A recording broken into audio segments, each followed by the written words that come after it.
मुंबईत आज रिक्षा चालकांनी एक दिवसाचा संप पुकारलाय। ओला उबेर यांच्यासह ॲग्रिगेटर कंपन्यांवर निर्बंध आणावेत आणि अवैध वाहतुकीवर बंदी आणावी, तसंच 3 वर्ष झालेल्या लायसनधारक रिक्षा चालकांना बॅच देण्यात यावा या प्रमुख मागण्यांसाठी मुंबई ऑटो रिक्षा आणि टॅक्सीमेन्स युनियनकडून हा संप पुकारण्यात आलाय। रिक्षा चालकांच्या या बंदमुळे मुंबईकरांचे चांगलेच हाल होणार आहेत। या संपात मुंबईतील 1,04,000 रिक्षा सामील आहेत। या संपादरम्यान प्रवाशांचे हाल होऊ नयेत म्हणून प्रवाशांच्या सेवेसाठी बेस्टनं जादा बसेस सोडल्यात।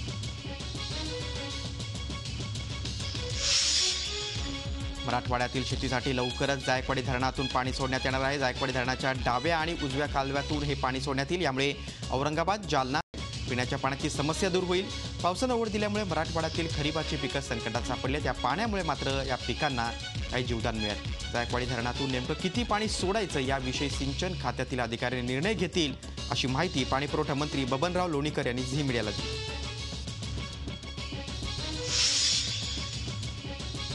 कायम विना अनुदानित शाळांना 20% अनुदान देण्याचा निर्णय मंत्रिमंडळाच्या बैठकीत घेण्यात आला। या निर्णयामुळे 1,628 शाळांमधील 19,347 शिक्षकांना याचा फायदा होईल। मात्र या निर्णयामुळे राज्याच्या तिजोरीवर 143 कोटींचा बोजा पडेल।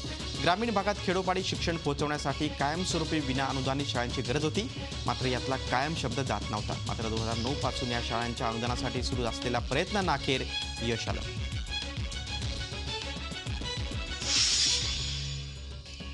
कांद्याला जाहीर करण्यात आलेल्या अनुदानाची 50% रक्कम देण्याचा राज्य सरकारचा प्रस्ताव मोदी सरकारनं धुडकावून लावलाय। त्यामुळे आता कांद्याला प्रति क्विंटल देण्यात येणारं 100 रुपयांचा अनुदानाचा संपूर्ण बोजा राज्य सरकारवर पडेल।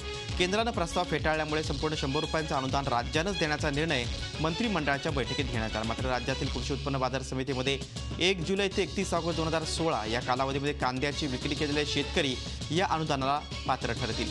मुंबई बाजार समिती वगळता राज्यातील इतर सर्व कृषी उत्पन्न बाजार समित्यांमध्ये कांदा विक्री करणाऱ्या शेतकऱ्यांनाच हे अनुदान लागू असेल। मात्र यासाठी कांदा उत्पादक शेतकऱ्यांनी कांदा विक्रीपट्टी, 7/12चा उतारा, बँक बचत खातं क्रमांकासह संबंधित बाजार समितीकडे अर्ज करणं आवश्यक आहे।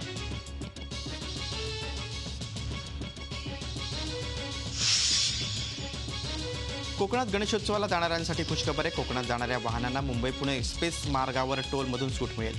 2, 3 आणि 4 सप्टेंबरला ही सूट असेल। स्थानिक वाहतूक पोलीस आणि RTO कार्यालयात काही दिवस आधी पास मिळणार आहेत। यासाठी संबंधितांनी वाहन क्रमांक, स्थानिक पत्ता याबाबतचा पुरावा कार्यालयात सादर करावा। तसंच कोकणात जाणाऱ्या घरचा पत्ता देखील द्यावा लागेल। कोकणामध्ये जाणाऱ्या गणेश भक्तांना त्यांची गैरसोय होऊ नये, मुंबई गोवा हायवेचं काम सुरू आहे दुरुस्तीचं, आणि वाहतूक कोंडीमुळे काही वाहनं मुंबई पुणे एक्सप्रेस हायवेच्या माध्यमातून कोकणामध्ये जातील। त्यांना त्यांचा प्रवास सुकर झाला पाहिजे म्हणून 2, 3, 4 हे 3 दिवस टोलमध्ये त्यांना सूट दिलेली आहे। त्यामुळे निश्चितपणे गणेश भक्तांना पूर्णपणे सहकार्य करण्याचा प्रयत्न आणि निर्णय राज्य सरकारने घेतलेला आहे। गणेशोत्सव अवघ्या काही दिवसांवर येऊन ठेपला आहे। चाकरमानी बाप्पाच्या आगमनासाठी गावाकडे काही दिवसात जाऊ लागतील। त्यामुळे मुंबई गोवा महामार्गावर वाहनांची मोठी गर्दी वाढेल। गणरायाच्या उत्सवासाठी दाखल होणाऱ्या चाकरमान्यांचा प्रवास निर्विघ्नपणे होण्यासाठी प्रशासन स्तरावर महामार्गावरील 1 सप्टेंबर ते 16 सप्टेंबरपर्यंत अवजड वाहनांना पूर्णपणे बंदी घालण्यात आली आहे। कायदा सुव्यवस्था अबाधित राखण्यासाठी रत्नागिरी जिल्ह्यात 1,333 पोलीस अधिकारी आणि कर्मचाऱ्यांचा फौजफाटा तैनात करण्यात आला। कोकणात जाणाऱ्या गणेश भक्तांची गैरसोय होऊ नये यासाठी रायगड पोलिसांनी व्यापक तयारी केली आहे। खारपाडा ते कशेडी दरम्यान 16 ठिकाणांवर 50हून अधिक CCTV कॅमेरे बसवण्यात येणार आहेत। वाहतुकीचे नियमन करण्यासाठी अधिकाऱ्यांसह 1600 पोलीस कर्मचारी, 700 होमगार्ड, राज्य राखीव दल, शीघ्र कृती दल, महामार्ग पोलीस असा सगळा बंदोबस्त तैनात असणार आहे। मुंबई गोवा महामार्गावर रायगड जिल्ह्यातील वडखळ, माणगाव, कोलाड ही वाहतूक कोंडीची प्रमुख केंद्र आहेत। या परिसरात ओव्हरटेकिंग करता येऊ नये यासाठी रस्त्याच्या मधोमध दुभाजक उभारला जाईल। तसंच वाहनं थांबू नयेत यासाठी दोन्ही बाजूला बॅरिकेड्स उभारली जातील।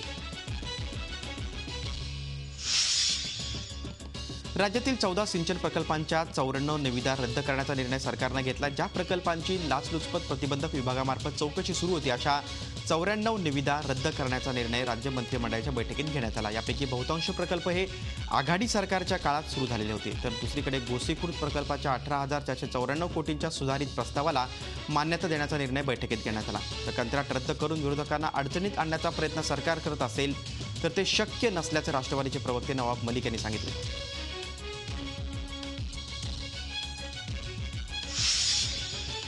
राज्यात सध्या अॅट्रॉसिटीच्या कायद्यावरून उठलेल्या वादळाविषयी राष्ट्रवादी काँग्रेसचे अध्यक्ष शरद पवार यांनी आपली भूमिका स्पष्ट केली.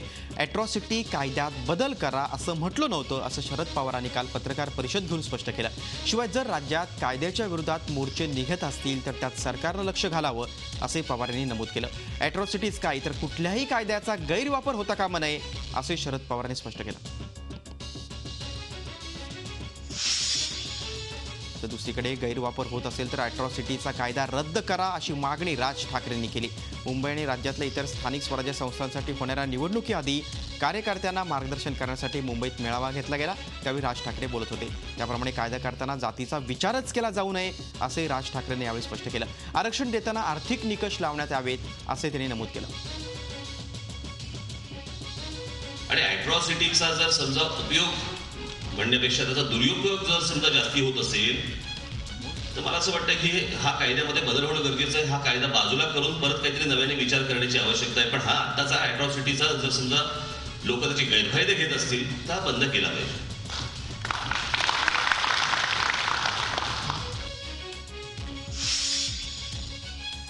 कोपर्डीच्या बलात्कार आणि हत्येच्या घटनेचा निषेध करण्यासाठी बीडमध्ये मराठा संघटनांनी भव्य मोर्चा काढला. आबालवृद्धांनी या मोर्चामध्ये मोठ्या संख्येनं सहभाग घेतला. जिल्हा क्रीडा संकुलापासून निघालेला मोर्चा जिल्हाधिकारी कार्यालयावर धडकला. कोपर्डी घटनेचा निषेध करण्यासाठी राज्यभरात मोर्चांचं सत्र सुरू आहे. त्याची 5वी आवृत्ती बीडमध्ये बघायला मिळाली. आजी माजी आमदार, माजी मंत्र्यांचं मराठा समाजातले सर्व छोटे मोठे पदाधिकारी मोर्चात सहभागी झाले होते. बीड जिल्ह्यातल्या 11 तालुक्यातील सुमारे 1 लाखाहून जास्त नागरिक मोर्चामध्ये सहभागी झाले होते.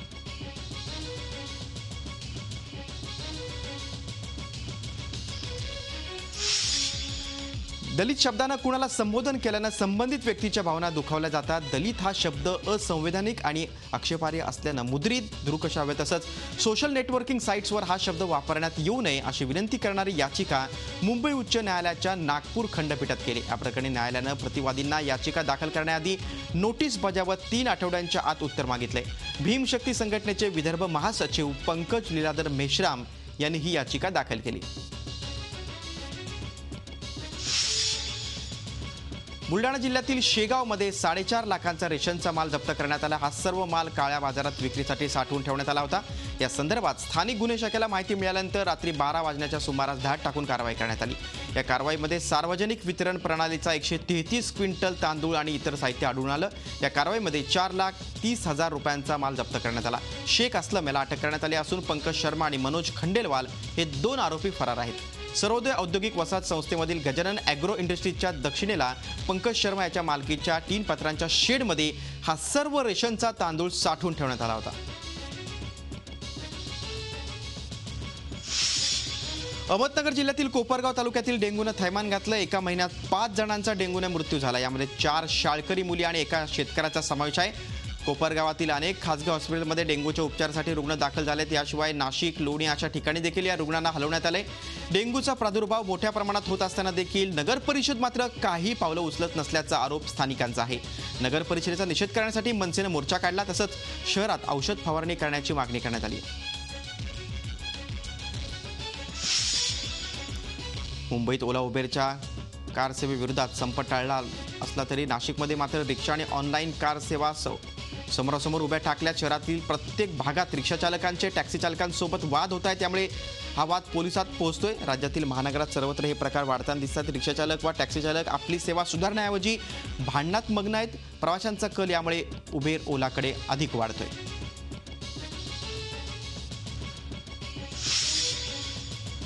ऐन पावसाळ्यात प्रशासनानं दुर्लक्षित केलेल्या तीव्र पाणी टंचाईचा सामना धुळे जिल्ह्यातील अनेक गावांना करावा लागतोय. विशेष म्हणजे रोजगार हमी मंत्री जयकुमार रावल यांच्याच मतदारसंघात पाणी टंचाई भीषण आहे. पथारे, झिरवे, चिलाने ही गावं तर कित्येक वर्षांपासून टंचाईचा सामना करतायत. मात्र या गावांना ना पावसानं दिलासा दिलाय ना प्रशासनानं. जिल्ह्यात 58 विहिरींचं अधिग्रहण करण्यात आलंय. मात्र त्याचं पुढे काय झालं हे कुणालाच माहिती नाही. सातारा जिल्ह्यातील ढेबेवाडी खोऱ्यातील 5 गावांची अवस्था अत्यंत वाईट आहे. कृष्णा खोरे विकास महामंडळाच्या अधिकाऱ्यांच्या चुकीच्या निर्णयामुळे सध्या धरण आहे उशाला पण कोरड पडली आहे घाशाला अशी अवस्था झाली आहे. धरण गावाशेजारी असून देखील या धरणातील पाणी या 5 गावांना मिळू शकत नाही. या धरणाला गळती लागली असून दररोज लाखो लिटर पाणी अक्षरशः वाया जाते. तसंच गेली 20 वर्ष हे धरण गाळानं भरून गेलं. त्यामुळे जानुगडेवाडी, मंदरुळकोळे, शीतपवाडी, साबळेवाडी आणि मंदरुळकोळे खुर्द गावातील ग्रामस्थांनी आंदोलनाचा इशारा दिलाय. जलसंपदा मंत्र्यांनी याकडे तातडीने लक्ष देऊन महिन धरणातील गाळ काढून आणि पाणी गळती थांबवून या गावांना पाणी द्यावं अशी मागणी गावकरी करतात.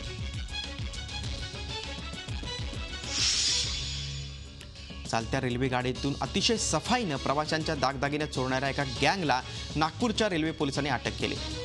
चेनच्या मदतीनं बांधलेल्या सुटकेस किंवा मोठ्या बॅग्स चेन कापून प्रवाशांच्या नकळत चोरणारी ही गँग कटर गँगच्या नावाखाली ओळखली जाते.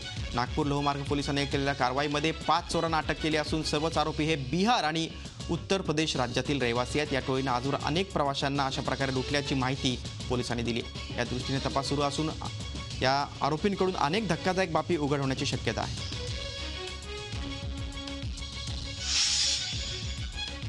मातीच्या मूर्तीची स्थापना करून पर्यावरणपूरक गणेशोत्सव साजरा करण्याचं आवाहन पंतप्रधान नरेंद्र मोदी यांनी केलं असतानाच यवतमाळमध्ये मात्र पारंपरिक व्यवसाय करणाऱ्या मूर्तिकारांना मूर्ती घडवण्यासाठी लाल माती मिळणंच अवघड झाले.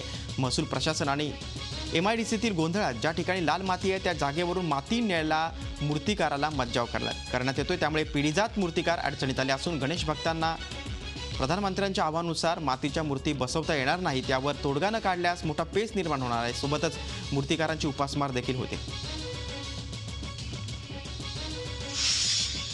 प्लॅस्टर ऑफ पॅरिसच्या गणेश मूर्ती विसर्जनामुळे होणारं प्रदूषण टाळण्यासाठी पुणे महानगरपालिकेनं आता शास्त्रशुद्ध पर्याय शोधून काढलाय. अमोनियम बायकार्बोनेटचा वापर करून POPचे गणेश मूर्ती विरघळण्याचा प्रयोग यशस्वी झालाय. त्यामुळे पुणेकरांना अगदी आता घरच्या घरी देखील गणेश मूर्ती विसर्जित करता येईल. पुण्यात दरवर्षी जवळपास 6 लाख मूर्तींचं विसर्जन केलं जातं. यामध्ये POPच्या मूर्तींचं प्रमाण सर्वाधिक आहे. त्यामुळे प्रदूषणाबरोबरच मूर्तींच्या विटंबनाचा देखील मुद्दा उपस्थित होतो. मात्र पुणे महापालिकेच्या या उपक्रमामुळे अमोनियम बायकार्बोनेट असलेल्या पाण्यात गणेश मूर्तींचं विसर्जन केल्यास 48 तासात मूर्ती विरघळणार आहे. गणेशोत्सवाच्या तोंडावर चटका लावणारी दुर्घटना उल्हासनगरमध्ये घडली आहे. गणपती आगमनाच्या मिरवणुकीमध्ये विजेच्या तारेचा शॉक लागून 2 तरुणांचा मृत्यू झाला. उल्हासनगरच्या जय मातादे मित्रमंडळाच्या गणेश मूर्तीचं सोमवारी रात्री मोठ्या उत्साहात आगमन होत होतं. गणेश मूर्ती उंच असल्यानं तिला वरून जाणाऱ्या विद्युत तारा ह्या मूर्तीला लागल्या. मूर्ती झाकण्यासाठी तिच्यावर प्लॅस्टिक टाकण्यात आलं होतं. त्यातून तारेतून आलेला वीज प्रवाह प्लॅस्टिकमधून खाली उतरला आणि मूर्तीजवळ उभ्या असलेल्या 2 तरुणांना शॉक लागला. त्यामुळे हितेश सचदेव आणि हितेश तलरेज या तरुणांचा जागीच मृत्यू झाला, तर सुनील रोहरा जखमी झाला. या दुर्घटनेमुळे मंडळाच्या गणपतीच्या मूर्तीचं लगेचच विसर्जन करण्याचा निर्णय घेण्यात आला आणि गणेशाच्या आगमन आणि प्रतिष्ठेपूर्वीच गणपतीचं विसर्जन करण्याची वेळ आली.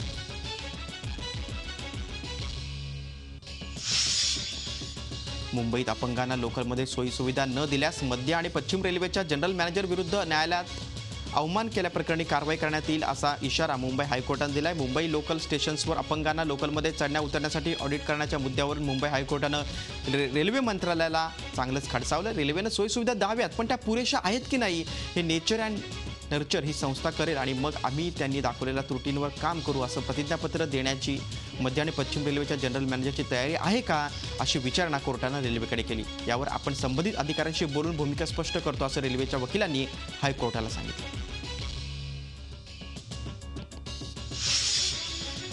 जखमी पशुपक्ष्यांना उपचाराच्या नावाखाली नेऊन त्यांच्यासोबत छायाचित्र काढून सोशल मीडियावर प्रसिद्ध करणं आता स्वयंसेवी संस्था ट्रस्ट यांना महागात पडेल. मुंबई हायकोर्टाच्या या निर्णयामुळे अशी कृती करताना कुणी आढळल्यास त्यांना थेट कारवाईला सामोरं जावं लागेल. तर जखमी पशुपक्ष्यांसंदर्भात मार्गदर्शक तत्व आणि स्वयंसेवी संस्थांकरिता नियमावली निश्चित करण्याचे आदेश देखील कोर्टानं सरकारला दिलेत.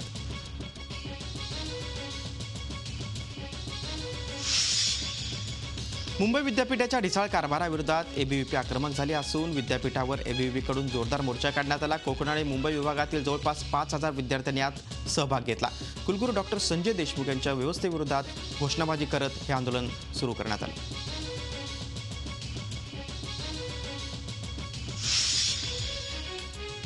पांढरे पोलीस ठाण्याचे जखमी हवालदार विलास शिंदे यांच्या प्रकृतीची मनसे अध्यक्ष राज ठाकरेंनी विचारपूस केली. लीलावती रुग्णालयात जाऊन त्यांनी शिंदे यांच्या कुटुंबियांची देखील भेट घेतली. 23 ऑगस्ट रोजी कारच्या SV रोडवर शिंदे यांच्यावर बाईक स्वारांनी हल्ला केला होता. हेल्मेट नसल्यानं त्यांनी बाईक स्वाराला हटकलं होतं. त्यांच्याकडे लायसन आणि गाडीचे पेपर्स नव्हते. बाईक स्वारानं फोन करून आपल्या भावाला बोलवलं आणि भावानं पाठीमागून येऊन शिंदे यांच्या डोक्यावर बांबून हल्ला केला होता. सध्या ते अतिदक्षता विभागात उपचार घेत आहेत आणि त्याची मृत्यूची झुंज सुरू आहे.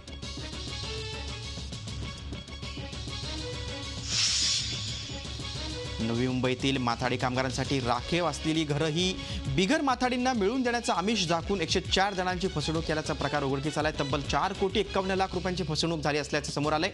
या प्रकरणी नेत्यांच्या कोट्यातून घरं मिळवून देण्याचं सांगून फसवणाऱ्या दोघांवर गुन्हा दाखल झालाय. यामधील एक जण हा माथाडी पतसंस्थेचा कर्मचारी आहे.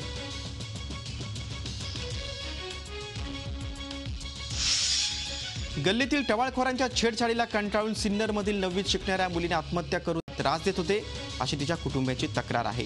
या दोघांपासून पायलला गेल्या अनेक दिवसांपासून त्रास होता. त्यानंतर त्यांना समज देखील देण्यात आली होती, मात्र तरीही त्याचा काही उपयोग झाला नाही. टवाळखोरांचा त्रास हा सुरूच होता आणि अखेर या जाचाला कंटाळून या 9वीतल्या विद्यार्थिनींना आत्महत्येचा मार्ग पत्करला. या प्रकरणी सिन्नर पोलीस ठाण्यात गुन्हा दाखल करण्यात आला आणि दोघा संशयितांना ताब्यात घेण्यात आलं. या घटनेनं मुलींच्या सुरक्षेचा मुद्दा पुन्हा एकदा ऐरणीवर आलाय. राज्य महिला आयोगाच्या अध्यक्ष विजया रहाटकर यांनी देखील या घटनेची दखल घेतली असून दोषींवर कठोर कारवाई करण्याच्या सूचना दिल्यात. पाकिस्तानच्या भूमीवरून होत असलेल्या अतिरेकी संघटनांना पायबंद घालावा या भारताच्या मागणीला अमेरिकेनं पूर्ण पाठिंबा दिलाय. अमेरिकेचे परराष्ट्र सचिव जॉन केरी सध्या भारत भेटीवर आहेत. नवी दिल्लीमध्ये परराष्ट्र मंत्री सुषमा स्वराज यांच्याशी केलेल्या द्विपक्षीय चर्चेत पाक पुरस्कृत दहशतवादावर विस्तृत चर्चा झाली. स्वराज यांनी भारताला असलेल्या दहशतवादाचं स्वरूप आणि त्याचं पाकिस्तानी मूळ याची सविस्तर माहिती केरी यांना दिली. त्यानंतर झालेल्या पत्रकार परिषदेमध्ये स्वराज यांनी पाकिस्तानवर तोफ डागली तर केरी यांनी देखील स्पष्ट शब्दात पाकिस्तानला इशारा दिला. अमेरिका आणि भारताच्या संरक्षण दलामध्ये एक ऐतिहासिक करार झाला. या करारानुसार भारत आणि अमेरिका एकमेकांची आर्मी, हवाई आणि नौदलाचे तळ वापरू शकणार आहेत. भारताचे संरक्षण मंत्री मनोहर पर्रिकर आणि अमेरिकेचे संरक्षण सचिव एस्टन कार्टर यांनी लॉजिस्टिक एक्सचेंज मेमोरंडम ऑफ ॲग्रीमेंटवर स्वाक्षरी केली. या करारानुसार दोन्ही देशांच्या संरक्षण दलासाठी लॉजिस्टिक सपोर्ट, सप्लाईज आणि सेवेसाठी मोठी मदत होईल. त्यामुळे उभय देशांमधील संरक्षण दलातील नवीन तंत्रज्ञान आणि व्यापार तंत्रज्ञान सहकारासाठी महत्त्वाचा ठरणार आहे. या करारामुळे भविष्यात अमेरिकेबरोबरच्या संबंधांसाठी फायदा होईल. या करारामुळे अमेरिका अथवा भारतीय सैन्य दल तळाचा उपयोग फक्त दुरुस्ती, इंधन आणि इतर सेवेसाठी करू शकणार आहे.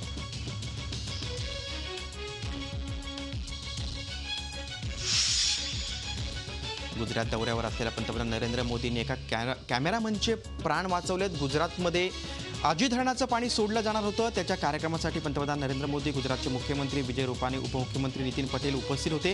कार्यक्रमाचं चित्रीकरण करण्यासाठी अर्थातच मीडियाची गर्दी होती. त्यात दूरदर्शनचे कॅमेरामॅन संतोष शेजकर जिथून विसर्ग केलेलं पाणी वाहणार होतं तिथंच उभे होते. पाण्याचा लोट येण्याच्या काही क्षण आधी पंतप्रधानांनी टाळ्या वाजून आणि हातवारे करून शेतकऱ्यांना बाजूला होण्यास सांगितलं. पंतप्रधानांनी दिलेला इशारा समजून ते ट्रायपॉड आणि कॅमेरा तिथंच ठेवून बाजूला झाले आणि क्षणार्धात पाण्याचा मोठा लोट आला. पंतप्रधानांनी सावध केलं नसतं तर शेतकऱ्यांचा जीव जाऊ शकला असता. झी 24 तास रहा एक पाऊल पुढे.